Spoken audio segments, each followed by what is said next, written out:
Os adenomas de hipófise produtores de GH de forma autônoma são chamados de somatotropinomas e são responsáveis pela acromegalia.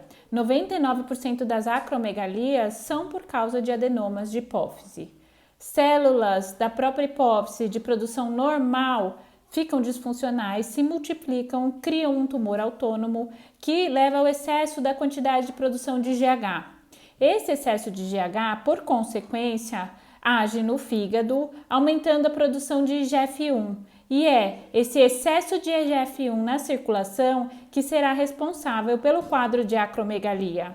A acromegalia é uma doença insidiosa que acontece na quantidade igual entre os sexos, homens e mulheres, e por volta dos 30 aos 50 anos. E é uma doença que leva ao aumento de morbimortalidade.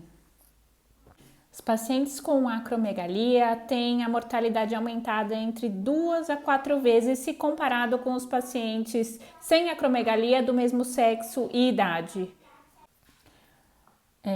A consequência do excesso de IGF-1 na circulação desses pacientes, proveniente do tumor autônomo lá da hipófise que produziu GH e assim fez com que o fígado aumentasse a produção de IGF-1, esse excesso é o que é responsável pelo aumento da mortalidade de causas cardiovasculares, em primeiro lugar, respiratórias, e o aumento do risco desses pacientes desenvolverem diabetes. Cerca de 10 a 15% dos pacientes com acromegalia têm diabetes. Além disso, o aumento de risco de neoplasias, principalmente de cólon.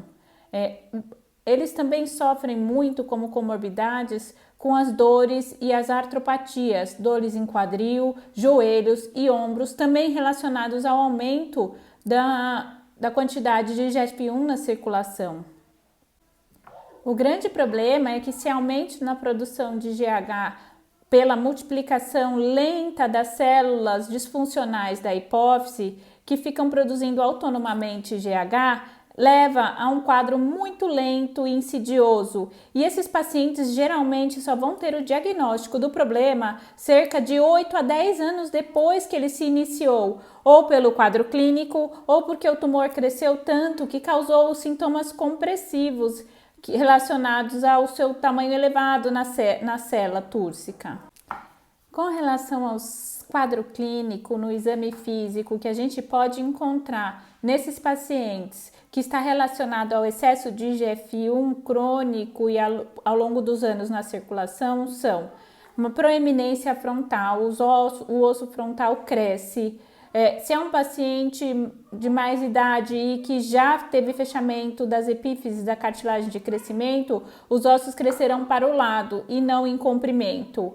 Então, nós observaremos a proeminência frontal, o aumento da asa do nariz, a pele mais espessa e mais oleosa, o prognatismo com afastamento dos dentes. Então, aquele paciente mais velho que de repente observa que os dentes estão afastando, o aumento do tamanho das mãos e dos pés e aumento dos tecidos moles das mãos e dos pés, a alteração da voz, a face fica desfigurada. É interessante olhar fotos antigas e fotos atuais que tiram a dúvida. Na pele, além do espessamento da pele, resultante do excesso de GH, o aumento da oleosidade e o aumento da sudorese, com um odor mais forte, acontece também o aparecimento de inúmeras lesões como se fossem pequenas verrugas na região do pescoço e na região das dobras, que são os acrocórdons, também característicos do paciente com acromegalia.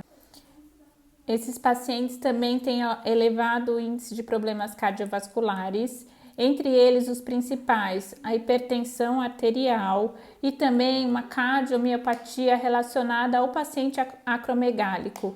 A princípio, com o espessamento, o aumento da musculatura do miocárdio e, com o decorrer do tempo, desenvolvendo insuficiência cardíaca.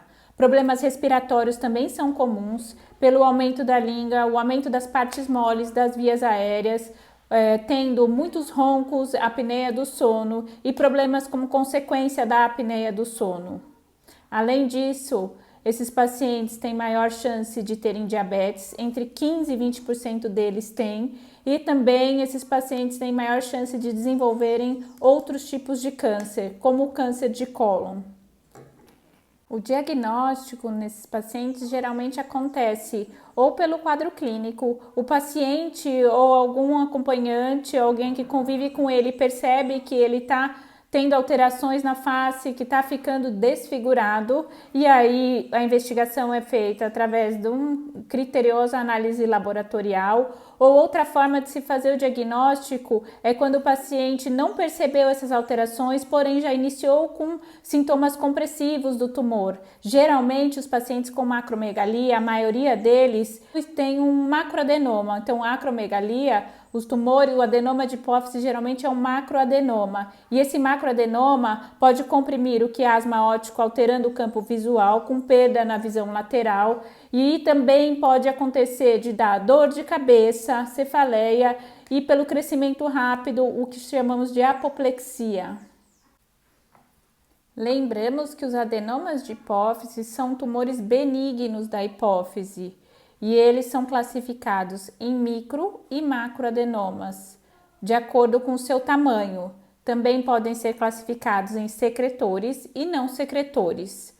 Os microadenomas são aqueles menores do que 1 centímetro e os macroadenomas maiores que 1 centímetro.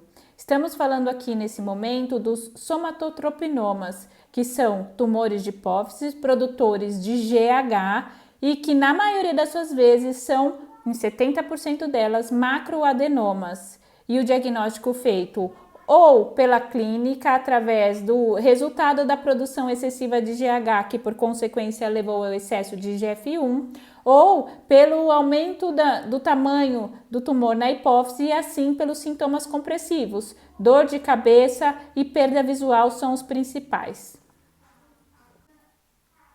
Os adenomas de hipófise produtores de GH têm que ser investigados para a cossecreção de prolactina.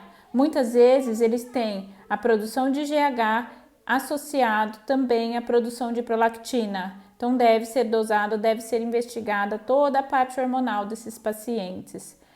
Além do aumento da prolactina por cossecreção, além do GH, pode acontecer um aumento da prolactina por desvio da haste da hipófise, quando esses tumores crescem e arrastam a hipófise normal para o outro lado da célula.